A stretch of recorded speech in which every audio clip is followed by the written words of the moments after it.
All right, so there are two things that really bother me in education, especially when they're tied to due dates and close dates. Those are critical for students. So these two things are archaic rules and arbitrarily created rules and policies. So with arbitrarily created rules, it's basically just a rule that staff has created without any thought to the logic behind it, without any use of data to prove, hey, is this even going to have a chance of working? It's really just low-hanging fruit answers. For me, my experience in almost 15 years of teaching now is it's usually done during staff meetings when people are under a lot of pressure, and they'll usually throw out ideas. It's very much like slapping a bunch of ideas on a board, blindfolding yourself, and then throwing darts randomly, and then choosing whichever one gets hit. And that's the idea we stick with. There's not usually logic behind it. There's not usually data behind it. That's an arbitrarily created rule. Another one are those archaic rules. Well, this is how my school did it, and how my principal did it, and how their principal did it. That doesn't mean it worked back then, especially if they chose it in an arbitrary fashion. It also doesn't mean that it's working now. We tend to stick with these ideas because they're not causing, at least not that we notice, massive problems. Why go through and reinvent the wheel when the current one seems to work? The thing with archaic rules is we've gotten rid of most of the ones that are seriously bad. I'm not gonna say we've gotten rid of all of them because I don't know about all the archaic rules in all the states, but for example, segregation in schools was an archaic rule. It needed to go, and we did. It took a while, but we got rid of those rules. And those are ones that are very easily identified as bad and archaic. However, there are other policies that we might be implementing and carrying out from decades and decades ago that might have had a purpose then, or might have been just arbitrarily chosen then, but they're not necessarily beneficial now. But they're not exploding. They're not destroying the school. They're not blatantly bad. It's like drips with every student it encounters over years and years and years and years. And these little drips can end up negatively shaping a community, an entire community, okay, damaging it slowly over time. It's annoying most of the time. It's bad when you connect it to critical elements of a classroom, such as due dates and close dates. For those of you who are new to the profession, okay, you just got out of school, or you're thinking about getting into the education profession, or maybe you're just an interested community member and you want to learn more about the ins and outs, the inner workings of the education world, there's a lot that actually goes into a due date and a close date that exceeds what it is you might have gleaned during your time as a student. They have a huge impact on the student. They have an impact on lower income students, those that are disadvantaged, those that don't have stable home lives. Let's break down a due date, let's break down a close date, and then I'll explain to you why some of our policies just really aren't well thought out. They're negative in their impact on society. And before you think, well, Smith, you just think you're perfect, you have all these ideas, there's a reason why I know about these ideas. I implemented a lot of these failed ideas, a lot of these negative and corrosive ideas in my classroom at one point or another. So I know that they're not good, okay? And I know that they're not great, but I also know that once you realize the issue, and it took me a while to actually be like, oh my gosh, what am I doing? No, it can't be me. It can't be me. Oh my gosh, maybe it is. It took me a while to wrestle with that. It took me years to develop the policies I have today. Okay, it wasn't a instant change. I'm not expecting that of anybody. My goal is just to expose you to the ideas that you might not have thought about, hopefully get you to think about it a different way. It's not to judge you or make you feel bad, because once again, I've done all this stuff. So you've got due dates and you got close dates. Now understand this, ladies and gentlemen. We as instructors, it is our responsibility to teach whatever standards the state that you live in says you need to teach. That is our job, okay? Nothing else. That is truly our job. Everything we do needs to flow into that. Did they learn the concepts that we were instructed to teach them, and how well did they learn it? Every assignment you issue to a student is going to fall into one of two categories, either a formative assessment or summative assessment. Formative assessments are that formational period. It's when they're just interacting, just becoming exposed to the concepts. They're playing with them a little bit, okay? And then your summative assessments are when they have They have plenty of experience with the concepts, they practiced them plenty, and now through either a multiple choice test or an essay or a project, some way you're going to have them demonstrate that they can apply these concepts to a real world scenario, to a real world situation. That's your summative, because they're summarizing all of their knowledge into these projects, okay? And you can have multiple summatives, okay? Especially, it's actually not a bad idea. We'll talk about that in another video. It gives them the ability to show you that they've mastered it in different ways.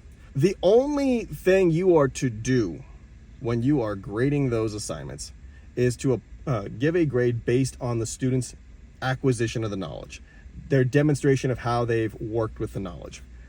But we run into problems when it comes to due dates.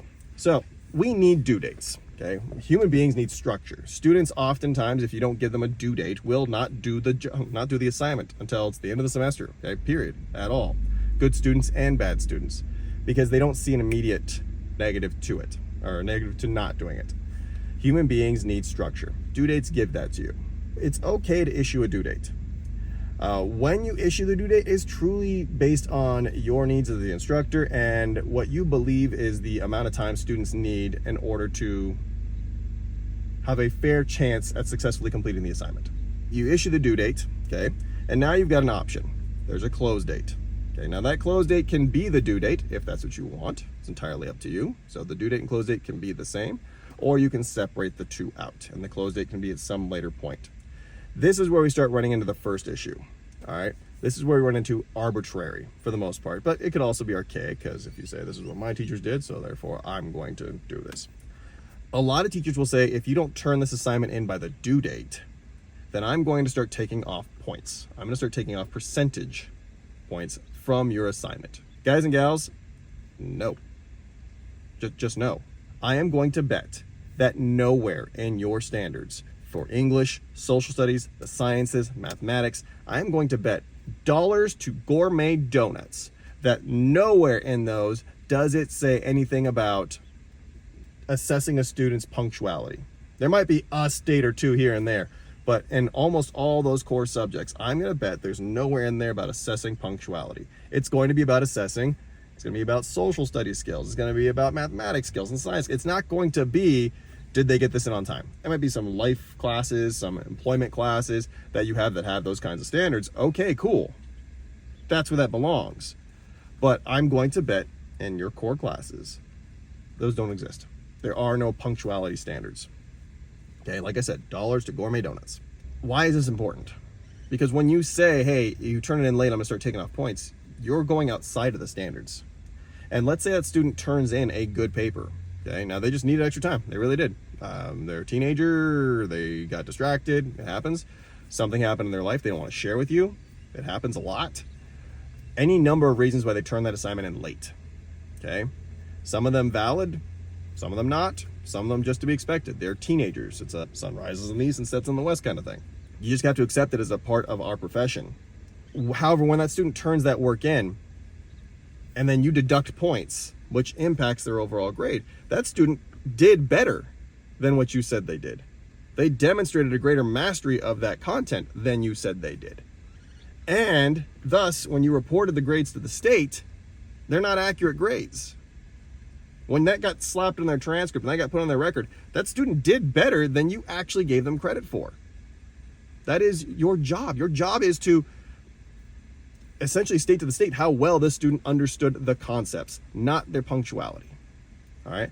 And this gets even worse. It gets more insidious when we start talking about students that are struggling in school. Okay? Not only are they struggling with time management, struggling with the content, the concepts, now you're just giving them one more reason to accept failure. Because they're looking at this assignment, yeah, they could get it in, 75% now, 60% now, and it's ticking down by day. And they say to themselves, you know what, it's not worth it. Why even bother? And now that student is losing out on valuable practice time. You are disincentivizing them from learning. They're not stupid. They're going to do the basic math in their head. Why bother doing this assignment and making up those concepts and being exposed to those concepts when I should go over this new one that hasn't hit the due date yet and go ahead and engage with that one? All you're doing is disincentivizing learning when you deduct points. Now, A lot of people are going to respond with, well, Smith, there has to be a consequence. Okay, there has to be something.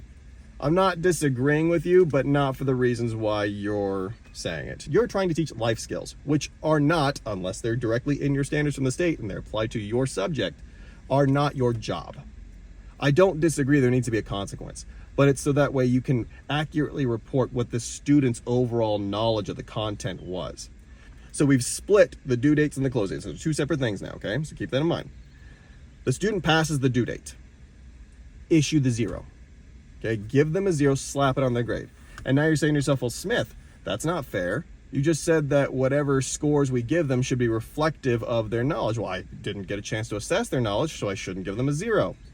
The thing is, though, if you leave that space blank and then they don't turn anything in, so just tons of blanks, but they do one assignment, and it could be a super easy bell work assignment or something like that, okay?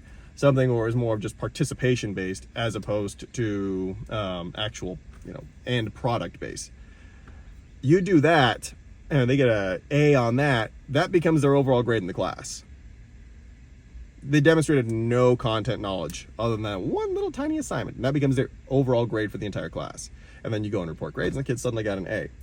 That's effectively grade massaging, and we'll talk about that in another video too. So no, you have to, in order to encourage the student to get work in, so that way you can find out what their overall mastery of the content is, you got to issue the 0. So you issue the 0, but it's a temporary 0 so long as they turn the work in before the close date. I'm a firm believer that your close date and your due date should not be the same date, okay? It's to truly allow for students to have those just life moments, okay? Now, having said that, as you get close to the end of the semester, I absolutely get keeping the close dates and the due dates close together. Maybe if it's a low point assignment that's not going to rock the world, maybe putting them on the same day. But you got to be really close to the end of the semester, like when you're getting ready to report grades. Otherwise, I would keep them separate. Your close dates should be based off of actual logic and the needs of the site and your needs, okay, for grading. So your site, based on state law, based on district staffing abilities, based on site staffing abilities, has certain dates where they have to have grades in, period. Like, it's non-optional, okay? It takes staff so long to get the grades in, they have to report the grades, okay? So that's your first close date, okay? However, at the same time, you need a certain amount of time in order to get work in, to grade those assignments, okay? So you're gonna push that close date closer to where you currently are. Once you've got the final close date, that should be really the final close date for all assignments. Okay, it shouldn't be, I'm gonna do a different close date for item A, for item B, item C, different close dates across. No, it should be one close date. Okay, get it in by this date. And that way I've got enough buffer room between when I said the close date is and when the data has to be submitted. The final grades have to be submitted for me to get that work done. This is going to allow for all those students who do not come from stable homes to have even more opportunities to demonstrate to you their knowledge, to engage with the content, to learn the concepts instead of dissuading them. When you close assignments too early, like I said, the students aren't stupid. They can do basic math.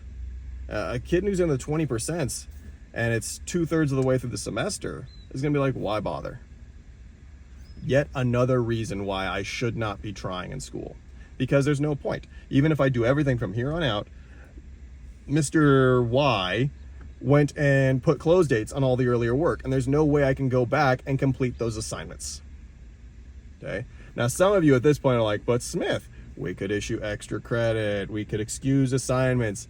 That's grade massaging, and we'll get to that in another video. So, all you're doing is you're encouraging students, giving them one more reason to fail, one more reason to not engage. And that's not your job. It's literally antithetical to what you are supposed to be doing. You are supposed to be engaging them, encouraging them to learn, not throwing up unnecessary roadblocks, not throwing up arbitrary roadblocks based on archaic thought processes. You are supposed to be helping them to realize they can succeed. Now, like I said, you got to have close dates. You do have to assess all the work and get that data in based on non-negotiable needs of your site and the state. Okay, things that are outside of your power to control. But if it's within your power to control, set those close dates, set those due dates in a way that are beneficial to the students, to all the students, not just the high achievers, not just the high performers, but those that are going through a lot of rough times, those whose families are broken or hurting. Don't make it harder for them to succeed. Don't give them one more reason to fail, to accept failure. Your goal should be to say to them, get the work into me. Get it into me. I will grade it. I will grade it as if you turned it in on time. And that way we can see what you actually know. That should be your goal. So what do you think? Am I right? Am I wrong? Do you think I'm all hippy-dippy with my close dates and my due date policies? For those of you guys that are like, how do you implement this, Smith? I'm just going to be overwhelmed by this. I'm going to get a flood of work at the end. I'm going to do another video in the future on how you can actually adjust these close date policies and set it up so that way you don't get an avalanche of work at the end. Trust me, I've been doing it for a while now, years now, and there is a way to do it that is both beneficial to those students who come from rougher backgrounds and need extra help, need a lot of opportunities, and then for yourself, so that way you can get your work in within the time period that's been issued to you.